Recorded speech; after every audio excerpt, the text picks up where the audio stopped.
আলহামদুলিল্লাহ, সর্বপ্রথম মহান রব্বুল আলামিনের দরবারে লাখ কোটি শুকরিয়া জ্ঞাপন করি যে মহান রব্বুল আলামিন আমাদেরকে পবিত্র জুমআবার আল্লাহ তাআলা ঘর মসজিদে আসার এবং জুমার নামাজের পূর্ব মুহূর্তে দিনই কিছু কথা বলা এবং শোনার তৌফিক দান করেছেন। এই জন্য সবাই অন্তঃস্থল থেকে মহান রব্বুল আলামিনের শুকরিয়া জ্ঞাপন করি। সবাই বলি আলহামদুলিল্লাহ। আমি আপনাদের সামনে মহাগ্রন্থ আল কোরআনুল কারীমের একটা আয়াতে কারীমা তেলাওয়াত করেছি এবং প্রিয় হাবিব সাল্লাল্লাহু আলাইহি ওয়াসাল্লামের অসংখ্য বর্ণিত হাদিসে মুবারাকা থেকে একটা হাদিসে কারীমা পাঠ করেছি।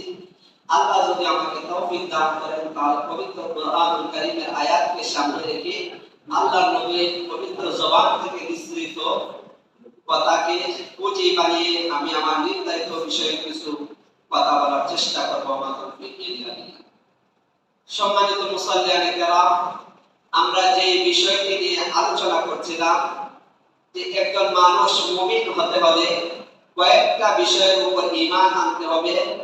তো 6টি বিষয়ের উপর ঈমান আনতে হবে।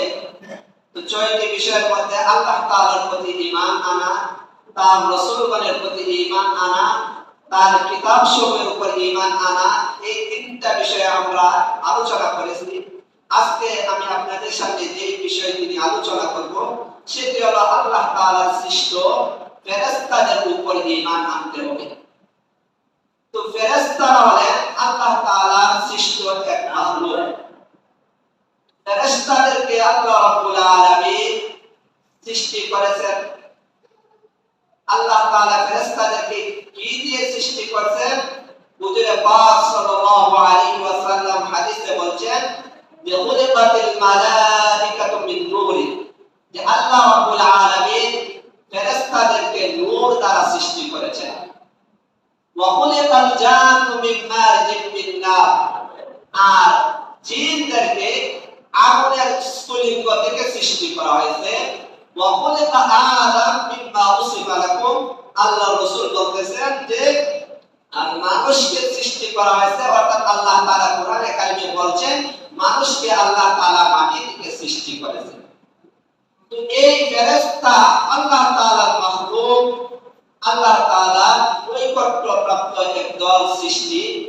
তো তাদের উপর আমাদের ঈমান আনতে হবে যে ফেরেশতাদের অস্তিত্ব আছে। ফেরেশতা আল্লাহ তাআলা তাদেরকে বিশেষ কাজের জন্য, ফেরেশতা হলেন আল্লাহ তাআলা তার একদল সৈন্য বাহিনী। আল্লাহ তাআলা ওই ফেরেশতাদের মাধ্যমে বিভিন্ন কাজ সম্পাদন করে থাকেন। আল্লাহ তাআলা পারেন ফেরেশতা ছাড়াও কাজ করতে পারেন, তারপর আল্লাহ তাআলা কেন ফেরেশতাদেরকে বিভিন্ন কাজে বিভিন্ন সেক্টরে ভাগ করে দিয়েছেন? যাতে করে মানব জাতিকে একটা নিয়ম শিক্ষা দেওয়ার জন্য যে প্রত্যেকটা কাজে একটা নিয়ম আছে, প্রত্যেকটা কাজের একজন কর্তা লাগে, কিছু মানুষ লাগে। আল্লাহ তাআলা ওই জিনিসটা মানুষকে শিক্ষা দেওয়ার জন্য ফেরেশতাদের মাধ্যমে আল্লাহ তাআলা এটা শিক্ষা দিয়েছেন। এই কারণেই মূলত আল্লাহ তাআলা কি করতেন? বিভিন্ন কাজে বিভিন্ন ফেরেশতাকে নিযুক্ত করে দিয়েছেন। না হয় আল্লাহ তাআলা কোন শব্দের দ্বারাই সব কিছু হয়ে যায়। তারপর আল্লাহ তাআলা ফেরেশতা আল্লাহ তাআলার মাখলুকের অন্তর্ভুক্ত একদল। আল্লাহ তাআলা তাদেরকে বিশেষ কাজের জন্য নিয়োজিত করেছেন। তো এই ফেরেশতা এক নাম্বার হলো ফেরেশতাদের অস্তিত্ব আছে, এটা আমাদেরকে বিশ্বাস করতে হবে।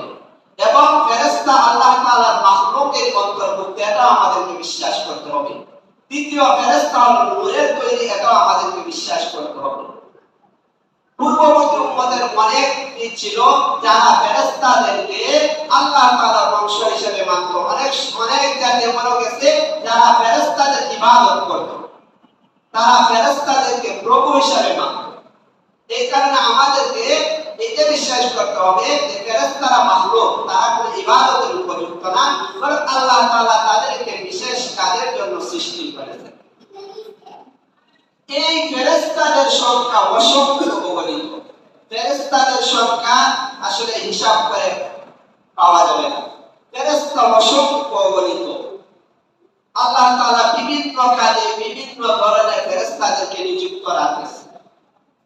আমরা জানি আল্লাহ রাসূল সাল্লাল্লাহু আলাইহি ওয়াসাল্লাম বলেছেন যে দুনিয়ার কাবার উপরে সপ্ত আকাশের মধ্যে বাইতুল মামুর একটি কাবা আছে। ওই কাবাটা ফেরেশতারা প্রতিদিন তওয়াফ করে। তো প্রতিদিন ৭০,০০০ ফেরেশতা ওই বাইতুল মামুর তওয়াফ করতেছে। তো দুনিয়ার শুরু থেকে যে ফেরেশতারা তওয়াফ করতেছেন কিয়ামত পর্যন্ত করবেন। তো একদিন যে ফেরেশতা ওই বাইতুল মামুরে তওয়াফ করার সুযোগ হইছে, কিয়ামতের আগ পর্যন্ত দ্বিতীয়বার ওই ফেরেশতার বাইতুল মামুরে তওয়াফ করার সুযোগ হবে না। তাহলে বোঝা যায় আসলে ফেরেশতাদের সংখ্যা কত। আল্লাহ রাসূল সাল্লাল্লাহু আলাইহি ওয়াসাল্লাম বলেন যে আসমানের ৪ আঙ্গুল পরিমাণ বাকি নাই, যে জায়গা ফাঁক নাই, যে জায়গায় ফেরেশতা নাই। কি পরিমাণ! আল্লাহ রাসূল বলতেছে যে আসমান কটকট করতেছে ফেরেশতাদের বুঝলে ভেঙে যাওয়া, কারণ ফেরেশতাদের এত পরিমাণ আল্লাহ তাআলা ফেরেশতা সৃষ্টি করেছে। তো এই ফেরেশতা আল্লাহ তাআলা বিভিন্ন কাজ আঞ্জাম দিতেছেন আল্লাহ তাআলার হুকুমে। তো তাদের গুণাবলী কি? ফেরেশতাদের গুণাবলী আল্লাহ তাআলা নিজেই কোরআনে কারিমে বলেন, লা ইয়াসুনাল্লাহ মা আমারুহু ওয়া ইয়াফআলুনা মা ইউমারুন।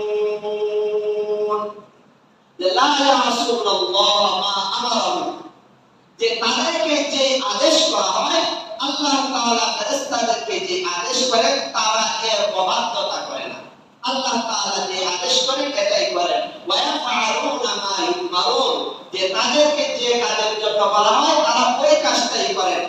আল্লাহ তাআলা তাদেরকে এমন ভাবে সৃষ্টি করেছেন তাদের মধ্যে অবাধ্যতা করার কোনো যোগ্যতাই নেই। তারা সবসময় আল্লাহ তাআলার হুকুম মানতে তারা আদিষ্ট। আল্লাহ তাআলার হুকুমের খেলাফ করা তাদের কোনো যোগ্যতাই নাই। মানুষকে আল্লাহ তাআলা তার হুকুম মানা এবং অবাধ্যতা করার উভয়টাই দিয়েছেন, ক্ষমতা দিয়েছেন। এই কারণে মানুষের কি হবে? পরকালে বিচার হবে। ফেরেশতাদের কোনো বিচার নাই, কারণ তারা আল্লাহ তাআলার অবাধ্যতা করার কোনো যোগ্যতাই নাই। কিন্তু মানুষকে আল্লাহ তাআলা উভয় যোগ্যতা দিয়েছেন। ইচ্ছা করলে সে আল্লাহ তাআলার হুকুম পালন করতে পারে, ইচ্ছা করলে সে আল্লাহ তাআলার হুকুমের লঙ্ঘন করতে পারে। তো এই ফেরেশতাদেরকে আল্লাহ তাআলা বিভিন্ন ভাবে রেখেছেন। তো ফেরেশতাদের আকৃতি আছে, বিভিন্ন সময় বিভিন্ন ফেরেশতা বিভিন্ন আকৃতিও ধারণ করছেন। আল্লাহ তাআলা কোরআনে কারিমে নিজেই বলছেন, জাইলিল মালাইকাতি রুসুলান উলি আজনিহাতিন মাসনা ওয়া থুলাথা ওয়া রুবা ইয়াজিদু ফিল খালকি মা ইয়াশা। আলহামদুলিল্লাহ, সমস্ত প্রশংসা আল্লাহ তাআলার জন্য। ফাতিরিস সামাওয়াতি ওয়াল আরদ জাইলিল মালাইকাতি রুসুলা, যে আল্লাহ তাআলা ফেরেশতাদেরকে তার দূত হিসাবে তৈরি করেছেন। তাদের আকৃতি কি? উলি আজনিহাতিন মাসনা ওয়া থুলাথা ওয়া রুবা, যে তাদের 2, 3, 4 কি আছে, ডানা আছে। তো আল্লাহ তাআলা বিভিন্ন সময় বিভিন্ন ফেরেশতা বিভিন্ন আকৃতি ধারণ করে এসেছেন। জিবরিল আলাইহিস সালামকে আল্লাহ রাসূল সাল্লাল্লাহু আলাইহি ওয়াসাল্লাম নিজেই বলেন যে উনি 2 বার জিবরিল আলাইহিস সালামকে ওনার মানে নিজ যে আকৃতি, এই আকৃতিতে 2 বার দেখছেন। একবার দুনিয়াতে আল্লাহ রাসূল জিবরিল আলাইহিস সালামকে দেখছেন, দ্বিতীয়বার আল্লাহ রাসূল সাল্লাল্লাহু আলাইহি ওয়াসাল্লাম যখন মিরাজে গমন করেছেন তখন জিবরিল আলাইহিস সালামকে দেখছেন। আল্লাহ তাআলা সূরা নাজমের মধ্যে বলছেন যে ওয়ালাকাদ রাআহু নাসলাতান উখরা ইনদা সিদরাতিল মুনতাহা ইনদাহা জান্নাতুল মাওয়া ওয়ালাকাদ রাআহু নাসলাতান উখরা, যে আল্লাহ রাসূল সাল্লাল্লাহু আলাইহি ওয়াসাল্লাম জিবরিল আলাইহিস সালামকে দ্বিতীয়বার দেখেছেন ইনদা সিদরাতিল মুনতাহা, সিদরাতুল মুনতাহা নিকট ইনদাহা জান্নাতুল মাওয়া, আর ওই সিদরাতুল মুনতাহা নিকটে জান্নাতুল মাওয়া। সেখানে আল্লাহ রাসূল সাল্লাল্লাহু আলাইহি ওয়াসাল্লাম জিবরিল আলাইহিস সালামকে শুভ আকৃতিতে দেখেছেন। তো আল্লাহ রাসূল সাল্লাল্লাহু আলাইহি ওয়াসাল্লাম বলেন যে উলি আজনিহাতিন মাসনা, যে 600 জানাহ, যে জিবরিল আলাইহিস সালামের আল্লাহ তাআলা 600 ডানা দিয়েছেন। তো আল্লাহ রাসূল বলেন যে জিবরিলের 2টা ডানা পৃথিবীর এক প্রান্ত থেকে আরেক প্রান্তকে কি করে দিয়েছে, বলে দিয়েছে। তো তাহলে আল্লাহ তাআলা জিবরিল আলাইহিস সালামকে কত বড় আকৃতি দিয়ে তৈরি করেছেন। তো জিবরিল আলাইহিস সালাম কে আল্লাহ রাসূল সাল্লাল্লাহু আলাইহি ওয়াসাল্লাম আকৃতিতে দেখছেন। আবার অনেক সময় জিবরিল আলাইহিস সালাম আল্লাহ রাসূল সাল্লাল্লাহু আলাইহি ওয়াসাল্লামের নিকট মানুষের আকৃতিতে আসছেন। সাহাবায়ে কেরাম দেখছেন। বুখারী শরীফের প্রথম হাদিসে আসছে যে আল্লাহ রাসূল সাল্লাল্লাহু আলাইহি ওয়াসাল্লামের নিকট একবার একজন অপরিচিত লোক আসলো, যার চুলগুলো এর উপরে ছিল, শরীরের মধ্যে ধুলাবালু ছিল। তো ওই লোক আসা আল্লাহ রাসূল সাল্লাল্লাহু আলাইহি ওয়াসাল্লামকে বিভিন্ন বিষয় জিজ্ঞাসা করলেন, ঈমান বিষয় বিভিন্ন বিষয় শিক্ষা দিল। শিক্ষা দেওয়ার পর উনি যখন চলে গেছেন, আল্লাহ রাসূল সাল্লাল্লাহু আলাইহি ওয়াসাল্লাম উমর রাদিয়াল্লাহু তাআলা কে বলছেন যে ওই অপরিচিত লোকটিকে চিনতে পারছো কে? উমর রাদিয়াল্লাহু তাআলা বলতে আপনার তার রাসূলই ভালো জানেন। তখন আল্লাহ রাসূল বলেন যে জিবরিল আসছিলেন তোমাদেরকে ঈমান শিক্ষা দেওয়ার জন্য। আবার হাদিসের মধ্যে আসছে অনেক সময় হযরত জিবরিল আলাইহিস সালাম আল্লাহর নবীর একজন সাহাবী তাহিয়াতুল কলবি ওনার আকৃতিতে অনেক সময় জিবরিল আলাইহিস সালাম আল্লাহ রাসূলের নিকট ওহী নিয়ে আসতেন। তো এটা বলি হযরত জিবরিল আলাইহিস সালামের ঘটনা যে উনি অনেক সময় মানুষের আকৃতিতে আল্লাহ রাসূল সাল্লাল্লাহু আলাইহি ওয়াসাল্লামের নিকট আসতেন। আরেকটি ঘটনা আছে হযরত ইব্রাহিম আলাইহিস সালামের নিকট মানুষের আকৃতিতে ফেরেশতারা আসছিলেন। আল্লাহ তাআলা কোরআনে কারিমে বলতেছেন, দেখেন, হাল আতাকা হাদিসু দাইফি ইব্রাহিম আল মুকরামিন। আল্লাহ তাআলা তার রাসূলকে বলতেছেন যে হাল আতাকা হাদিসু দাইফি ইব্রাহিম আল মুকরামিন, যে ইব্রাহিমের সম্মানিত মেহমানদের খবর কি আপনার নিকট পৌঁছেছে? ইদ দাখালু আলাইহি ফাকালু সালামা। ওই সম্মানিত মেহমান যখন ইব্রাহিম আলাইহিস সালামের নিকট প্রবেশ করলেন, তারা বলেন ফাকালু সালামা। ইব্রাহিম আলাইহিস সালামকে বলেন যে আপনার উপর শান্তি বর্ষিত হোক। ক্বালা সালামুন কওমুন মুনকারুন। তো ইব্রাহিম আলাইহিস সালাম বলেন তোমাদের উপর কি হোক, শান্তি বর্ষিত হোক। এরপরে ইব্রাহিম আলাইহিস সালাম বলেন কওমুন মুনকারুন, তোমরা তো এমন লোক, তোমাদেরকে অপরিচিত রাখতেছে। ফারাফা ইলা আহলিহি ফাদাআ বিআজলিন সামিন। ইব্রাহিম আলাইহিস সালাম এই কথা বলার পর ইব্রাহিম আলাইহিস সালামের জানি আমরা একটা তবিয়ত ছিল, ইব্রাহিম আলাইহিস সালাম কি করতেন? প্রত্যেক ওয়াক্তে মেহমানদের দিয়ে খাবার খাইতেন। যেহেতু মেহমান আসছেন, তখন ইব্রাহিম আলাইহিস সালাম তার পরিবারের নিকট গেলেন খাবার আনার জন্য। তখন ইব্রাহিম আলাইহিস সালাম আগত মেহমানদের নিকট কিছু খাবার উপস্থিত করেন। তো যখন ইব্রাহিম আলাইহিস সালাম ওই মেহমান আগত ফেরেশতাদের নিকট খাবার উপস্থিত করেন, তখন তো ফেরেশতারা খাবার খাইতেছেন না। তখন ইব্রাহিম আলাইহিস সালাম বলতেছেন আলা তাকুলুন, যে তোমরা কি খাবার খাইবে না?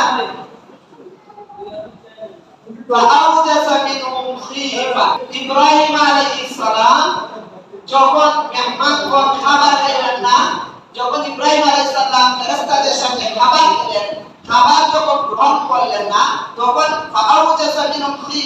ইব্রাহিম আলাইহিস সালামের অন্তরে ভয় চলে এলো যে মেহমান আসছে, তারা খাবার দিচ্ছে, খাবার কেন খাইতেছে না। তো আগে নিয়ম ছিল যে কোনো যদি মানুষ শত্রু আসতো, তাহলে তার শত্রু কি খাইতো না, খাবার দিল খাবার গ্রহণ করতো না। তো ইব্রাহিম আলাইহিস সালাম এই কারণে ভয় পেয়ে গেলেন যে তারা কি আমার ক্ষতি করার জন্য আসছে, তারা কেন খাবার খাইতেছে না। তো ইব্রাহিম আলাইহিস সালাম আল্লাহ তাআলা বলেন ফাআউজাসা মিনহু খাইফা। যখন ইব্রাহিম আলাইহিস সালামের অন্তরে ভয় চলে গেল, ফেরেশতারা তো বুঝে গেলেন। তখন তারা দেখে কি বলেন, ক্বালু লা তাখাফ। ফেরেশতারা ইব্রাহিম আলাইহিস সালামকে বললেন যে আপনি ভয় পাইয়েন না, আপনি ভয় পাওয়ার কোনো কারণ নাই। ওয়াবাশশারুহু বিগুলামিন হালিম। বরং ওই ফেরেশতারা বলেন যে আমরা আল্লাহ তাআলার পক্ষ থেকে আসছি আপনাকে একজন জ্ঞানী শিশু সন্তানের সুসংবাদ দেওয়ার জন্য। অর্থাৎ আমরা জানি ইব্রাহিম আলাইহিস সালামের বয়স অনেক হয়ে গিয়েছিল, ওনার স্ত্রী ও কন্যা ছিলেন, অনেক বছর হয়ে গিয়েছিল, বৃদ্ধা হয়ে গিয়েছিল, কিন্তু ইব্রাহিম আলাইহিস সালাম কোনো সন্তান হইতো না। ওই ফেরেশতারা একজন সন্তানের সুসংবাদ নিয়ে আসছিলেন যে আপনার একজন জ্ঞানী, এক সহনশীল একজন সন্তান হবে। তো ওই সংবাদ নিয়ে আসছেন। فأقبلت امرأته في صرة فصكت وجهها وقالت عجوز عقيم. তো ইব্রাহিম আলাইহিস সালামের স্ত্রী তো ভিতর থেকে শুনলেন যে ফেরেশতারা বলতেছেন আপনার একজন সন্তান হবে।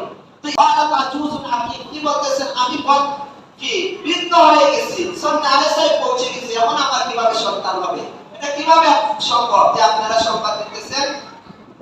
এরপরে ইব্রাহিম আলাইহিস সালাম ফেরেশতারা বলেন কালু কাযালিক, যে এটা হবে ক্বালা রাব্বুক ইন্নাহু ওয়াল হাকীমুল আলীম, যেটা আপনার প্রভুর কি সংবাদ, উনি বলছেন তুমি যে হাকিম প্রজ্ঞাময়, উনি সব কিছু সম্পর্কে অবগত। তো আল্লাহ তাআলার দ্বারা সম্ভব। তো এটা দ্বারা প্রমাণ হয় যে ইব্রাহিম আলাইহিস সালামের নিকট ওই ফেরেশতারা মানুষের আকৃতি ধারণ করে আসছিলেন, যার কারণে ইব্রাহিম আলাইহিস সালাম তাদের সামনে খাবার প্রস্তুত করলেন। আরেকটা ঘটনা আসছে হযরত লূত আলাইহিস সালাম সম্পর্কে। আল্লাহ তাআলা সূরা আনকাবুতের 33 নম্বর আয়াতে বলেন ওয়ালাম্মা জাআত রুসুলুনা লূতান সিআ বিহিম ওয়া দাqa বিহিম দারা ওয়া ক্বালু লা তাখাফ ওয়া লা তাহজান ইন্না মুনাজ্জুকা ওয়া আহলাকা ইল্লা ইমরাআতাকা কানাত মিনাল গাবিরিন।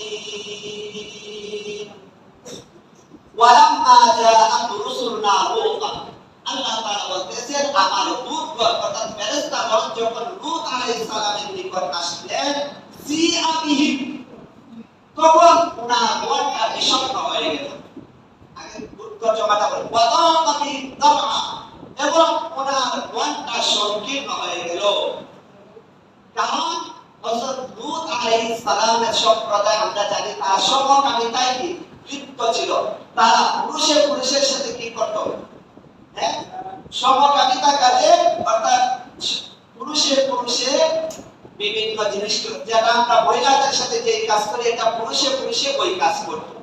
এই কারণে তারা যখনই কোনো সুন্দর বালককে দেখতো, সুন্দর পুরুষকে দেখতো, তখন ওই পুরুষের সাথে কেউ তো গুনাহ জিনার মধ্যে লিপ্ত হয়ে যেত।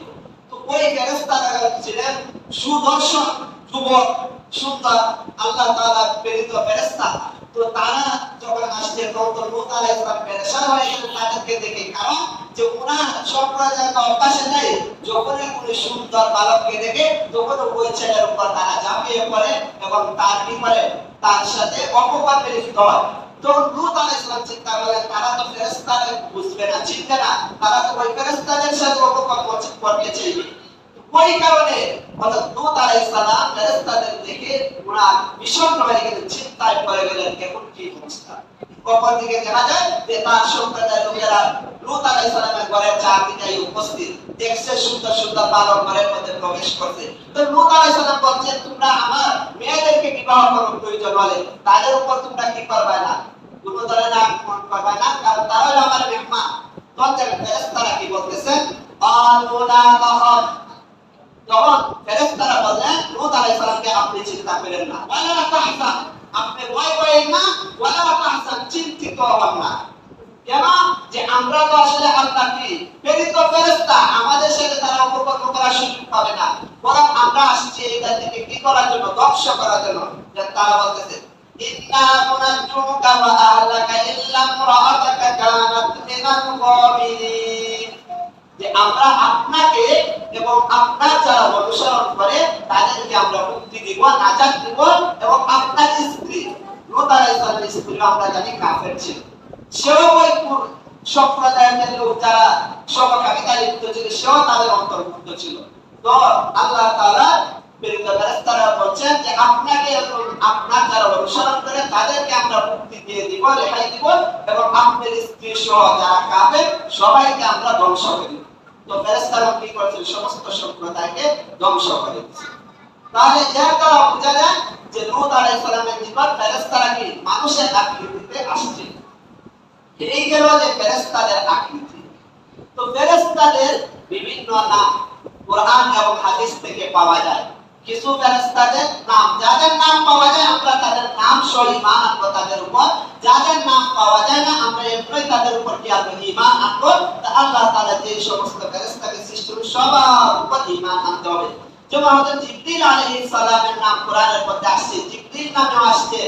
এরপর আপনার রূহুল আমিন বলে আসে, রূহুল কুদুস বলে হাদিসের মধ্যে আসছে। নাযালা বিহি রূহুল আমিন, যে কোরআন অবতীর্ণ করেছেন, হযরত জিবরিল আলাইহিস সালাম কোরআন নিয়ে আসছেন, এখানে রূহুল আমিন বলা হয়েছে। ইসরাফিল আলাইহিস সালামের নাম কোরআনের মধ্যে নাই, হাদিসের মধ্যে আসছে। মিকাইল আলাইহিস সালামের নাম সূরা বাকারার মধ্যে আসছে। আজরাইল যে আমরা নাম বলি, আসলে আজরাইল আলাইহিস সালাম আজরাইল ওনার নাম না, ওনার নাম হলো মালাকুল মাউত, অর্থাৎ মৃত্যুর ফেরেশতা। তো মালাকুল মাউত এই নামটা কোরআনের মধ্যে আসছে। দেববুল ইয়াতাওয়াল্লাকুম মালাকুল মাউত, মালাকুল মাউত আল্লাযী উকিলা বিকুম সুম্মা ইলা রাব্বিকুম তুরজাউন। আরো কয়েকজন ফেরেশতাদের নাম আসছে। দুজকের যে প্রধান দারোয়ান প্রহরী হবে, ওনার নাম হইল মালিক। তো কোরআনের মধ্যে আসছে ওয়ানাদাউ ইয়া মালিকু লিয়াকদি আলাইনা রাব্বুক ক্বালা ইন্নাকুম মাকিতুন।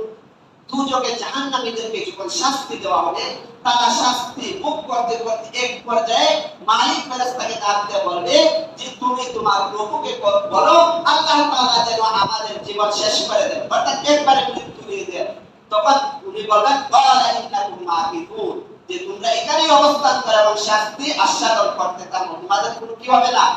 মৃত্যু মৃত্যু একটাই, মৃত্যু কয়টা? একটাই, পরকালে আর কি নাই। খালিদিনা ফিহা আবাদা, যারা জান্নাতে তারাও চিরকাল জান্নাতে থাকবে, সেখানে কোনো শেষ নাই। জাহান্নামে যারা জাহান্নামে চিরকাল থাকবে, যার শুরু আছে কি নাই, শেষ নাই। দুনিয়ার শুরু আছে, শেষ আছে, কিন্তু আখিরাতে শুরু আছে, শেষ নাই। আরো দুইজন ফেরেশতা আমরা জানি, কবরে যখন যাই দুইজন ফেরেশতা প্রশ্ন করে মুনকার নাকির। এটা হাদিসের মধ্যে আসছে যে দুইজন ফেরেশতা এসে, একজনের নাম মুনকার, আরেকজনের নাম নাকির, মানে অপরিচিত। মুনকার নাকির উভয়টা অর্থ হলো তরজমা হলো অপরিচিত, অর্থাৎ অপরিচিত দুইজন ফেরেশতা এসে মানুষকে কবরের মধ্যে সওয়াল জবাব করেন। আমাদের দুই কাদের মধ্যে ফেরেশতা থাকেন, তাদেরকে কোরআনে কারিমে বলা হয়েছে কিরামান কাতিবিন, অর্থাৎ সম্মানিত লেখকগণ। আমরা জানি আমাদের প্রত্যেকে দুই কাজের মধ্যে কি আছে, দুইজন ফেরেশতা আছেন। একজন আমাদের ভালো কাজ যেগুলো করি এগুলা লিপিবদ্ধ করেন, আরেকজন আমরা যে খারাপ আমল করি, যেগুলা গুনাহ কাজ করি, এগুলা লিপিবদ্ধ করেন। এবং আমাদের সামনে একজন ফেরেশতা থাকেন, সর্বদা পিছনে একজন থাকেন। আল্লাহ তাআলা কোরআনে বলেন লাহুম মুআকিবাতুম মিন বাইনি ইয়াদাইহি ওয়া মিন খালফিহি ইয়াহফাযুনাহু মিন আমরিল্লাহ, যে আল্লাহ তাআলা প্রত্যেকটা মানুষের সামনে পিছনে ফেরেশতা যারা আছে, যাতে করে সামন থেকে মানুষের উপর কোনো ধরনের আক্রমণ না আসে, সব ধরনের বিপদ থেকে যাতে করে মানুষকে রক্ষা করতে পারেন, পিছন দিক থেকে যাতে করে মানুষের উপর কোনো ধরনের আক্রমণ না আসে, ওই দিক থেকেও কেউ ফেরেশতাগণ মানুষদেরকে রক্ষা করে।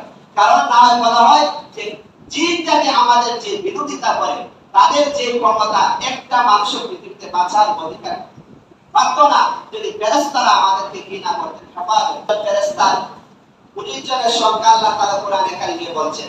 এভাবে বিভিন্ন হাদিসের মধ্যে আসছে। তো অনেক ফেরেশতাদের তাদের নাম কোনো কিছু আসে না, তো সবার উপর ঈমান আনতে হবে। তো আল্লাহ তাআলা ফেরেশতাদেরকে বিভিন্ন কাজে বিভিন্ন ভাবে নিযুক্ত রাখছেন। কিছু ফেরেশতাদেরকে আল্লাহ তাআলা মাতৃ গর্ভের মধ্যে যখন বাপে পিতা বীর্যটা মায়ের ডিম্বাণুর মধ্যে যায়, ওই জুয়াটাকে মিশ্রণ করার জন্য যখন ওই মায়ের বীর্য এবং পিতার বীর্য উভয়টাকে একত্র করে যে জায়গায় মানুষকে দাফন করা হয়, ওই জায়গা থেকে কবর থেকে একটা মাটি আনেন, একটু মাটি আনতে, যেহেতু আমরা মাটির তৈরি, ওই মায়ের গর্ভের মধ্যে বাপের এবং মায়ের শুক্রাণু এবং ওই কবরের মাটিকে মিশ্রিত করে কি করেন ফেরেশতাগণ মানুষ তৈরি করেন। তো এই মার ভ্রূণের মধ্যে মানুষকে সুন্দর আকৃতি দেওয়ার জন্য, হেফাজত করার জন্য আল্লাহ তাআলা একজন ফেরেশতাদেরকে নিযুক্ত রাখছেন। জান্নাতের মধ্যে একজন ফেরেশতাকে নিযুক্ত রাখছেন, জাহান্নামের জন্য একজন ফেরেশতা, মানুষকে হেফাজত করার জন্য একজন ফেরেশতাকে আল্লাহ তাআলা নিযুক্ত রাখছেন। আল্লাহ তাআলাকে রুকু সিজদা অর্থাৎ কিয়ামতের পর্যন্ত একজন ফেরেশতা আল্লাহ তাআলা রাখছেন, তারা সর্বদা রুকু অবস্থায় আছে, আল্লাহ তাআলাকে রুকু করতেছে। একদল ফেরেশতা রাখছেন যারা সিজদা করতেছে সর্বদা, একদল ফেরেশতা আছে যারা দণ্ডায়মান আছে, আল্লাহ তাআলা জিকির করতেছে।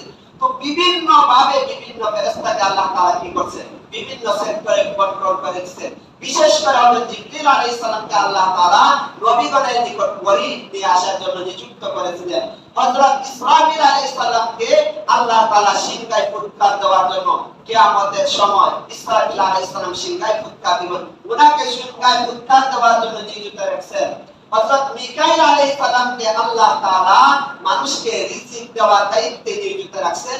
উনি রিজিকের সাথে সাথে রোদ বৃষ্টি কোন হবে ওইগুলা নিযুক্ত আল্লাহ তাআলা রাখছেন মিকাইল আলাইহিস সালামকে।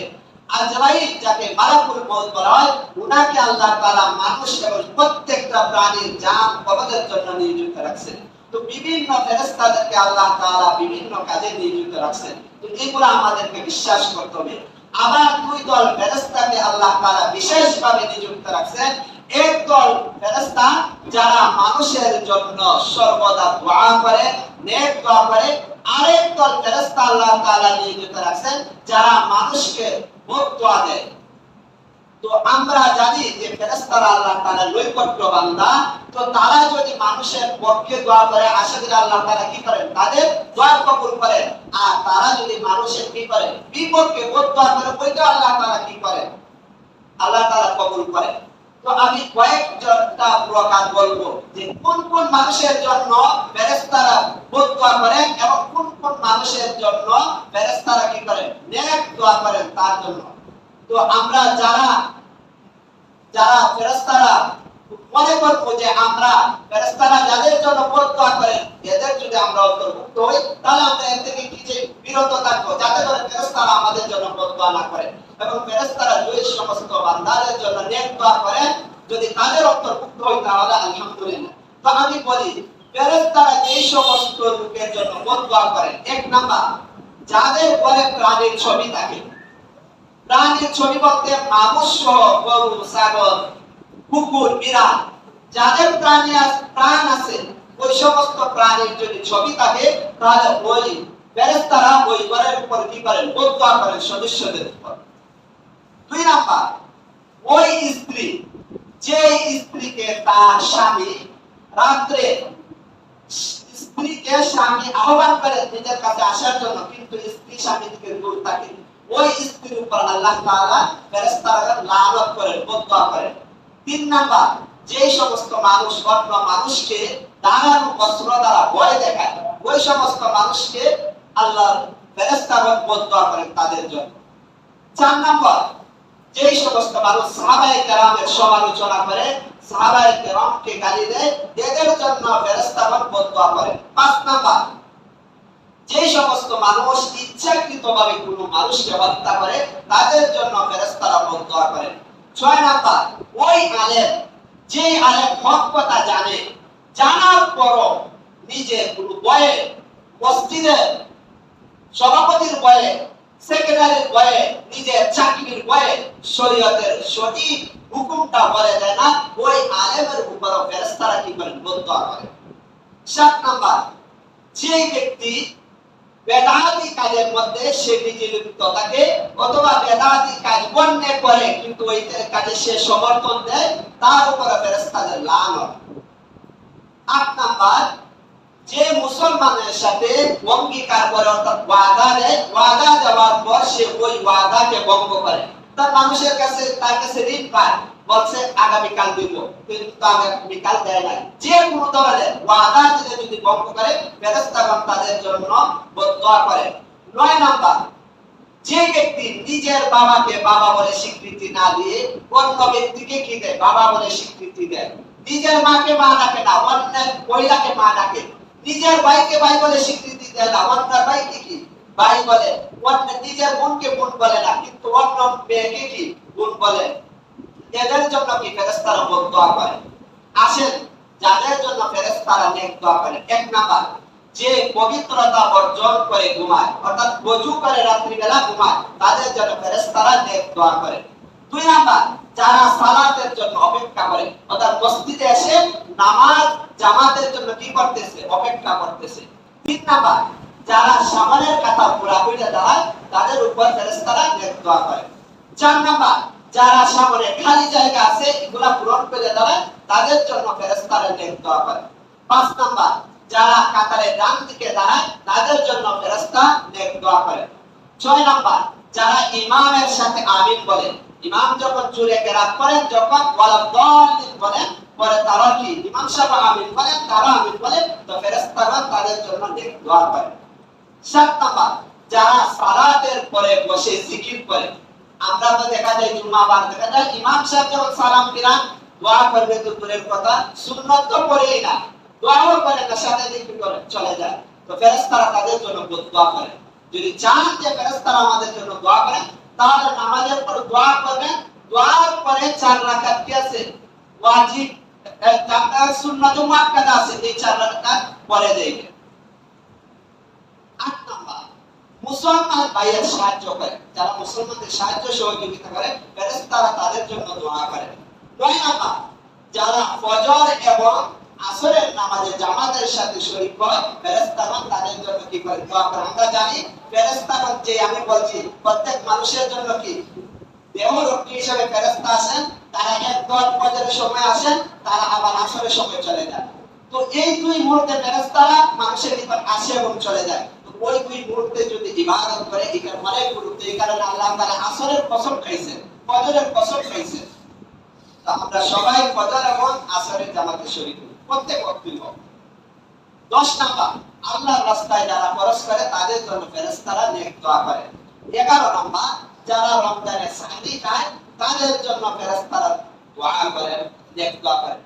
অনেক আছে কিন্তু সময় সংকটের কারণে আমি বলতেছি। তো আল্লাহ তাআলা আমরা যতটুকু শুনছি প্রত্যেককে যেন ফেরেশতাদের দোয়া অর্জন করতে পারি, এবং যেই কাজ করে ফেরেশতারা দোয়া করেন, ফেরেশতারা আমাদের জন্য নামত করেন, ওই সমস্ত কাজ থেকে আমাদের সবাইকে আল্লাহ তাআলা বিরত থাকার তৌফিক দান করুন।